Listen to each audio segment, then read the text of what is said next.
Man, I'm pissed off because not only is Death of a Unicorn the horniest movie of the year, but I was not expecting it to be like Aliens, The Lost World, Jurassic Park, and Ready or Not, but with unicorns instead. And I'm not gonna hold you, I was not familiar with Unicorn's game. And if you couldn't already tell, I just got back from watching Death of a Unicorn, which is a new movie distributed by A24. And me and you, we gotta talk about the best and worst moments of Death of a Unicorn in a spoiler-free manner, of course. Don't worry, there's not gonna be any spoilers.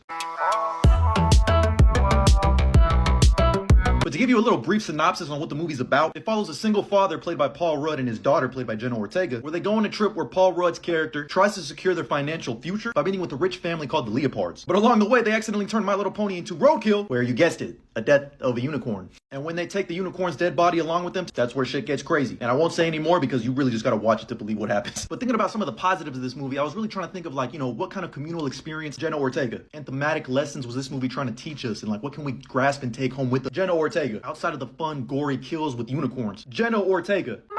I mean, there's a reason Jenna Ortega is going to be playing teenagers until she's 90. Like, come on, Hollywood, she's almost 30. But she actually delivers a very solid emotional performance. There's an emotional moment at the end when she almost got me. She started doing a lip quiver, and I was like, oof, almost got my ass to tear up. And of course, Paul Rudd is as Paul Rudd does. He can do no wrong in my eyes. And I feel like the movie really tried to entrench itself in the emotional core relationship between Paul Rudd and Jenna Ortega, but I just never really felt like they were a real, father and daughter. For me personally, like, I just couldn't really connect with it fully. And I feel like this movie was juggling like a lot of different genres and tones. You got them trying to do this more serious tone, but it ends up clashing when they meet the Leopards and they play a much more silly, campy, goofy vibe. Like the other MVP for me, if not the MVP of the movie, is Will Poulter. Like, bro, his comedic timing needs to be studied in textbooks. This man is just so funny to me. I don't know what it is. Every time he says something, I'll just laughing. Don't be rash. And I always love seeing Anthony Carrigan show up and things. That's my dog, NoHo Hank from Body. But like I mentioned before, all of these tones kind of clash. And this movie tries to go for like an overly comedic tone, but it has a tough time landing all the jokes. Like, it's definitely not as funny as it thinks it is. And the entire ensemble cast is really good too. You got Tia Leone and Richard E. Grant playing rich billionaires. And now let's get to the unicorns, because I'll be the first to admit, I was not familiar for how fucking cool unicorns are. Now we know why they got horns, because when they're scorned, their vengeance is born. Wait, hold on, that's called motherfucking boar! I just turned into Eminem for a second. That's an awfully hot coffee pot. But like, dog, seriously, look how much fucking aura this unicorn has. That motherfucker is in the shadows like Batman. And like I mentioned from the jump, they didn't try to hide it at all. I think Alex Sharfman is a big fan of James Cameron, the Jurassic Park franchise, and he must have had just seen Ready or Not with how gruesome some of these kills are. Like, they have the motion detector sound effect from Aliens. Every time it came up, I was like, this is Aliens. They're not even trying to hide it. They even got thermal scans of the fucking unicorn. And dog, this ain't really a spoiler, but at one point, you see a unicorn with like a claw that looks just like a velociraptor claw. I was like, bro,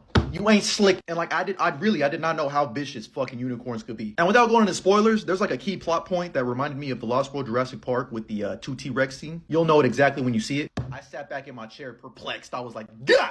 But outside of that, it's a pretty predictable and generic plot. It's just kind of like a reskin plot with unicorns. But it did have some solid camera work and, a decent commentary on mortality. I'm always a big fan when statuses are challenged by basic human survival instincts. Because at the end of the day, your status does not fucking matter. What matters is who you are as a person. So trying to capitalize on the discovery of unicorns does not build character, it reveals it. But all in all, I had a fun time watching Death of a Unicorn. I ended up giving it 3 out of 5 stars on Letterboxd. By the way, follow me there for more in-depth reviews. But I'm curious to hear your thoughts. Are you going to be checking out Death of a Unicorn? And if you've already seen it, drop a comment down below and let me know your thoughts. And as always, like and follow up, I'm out.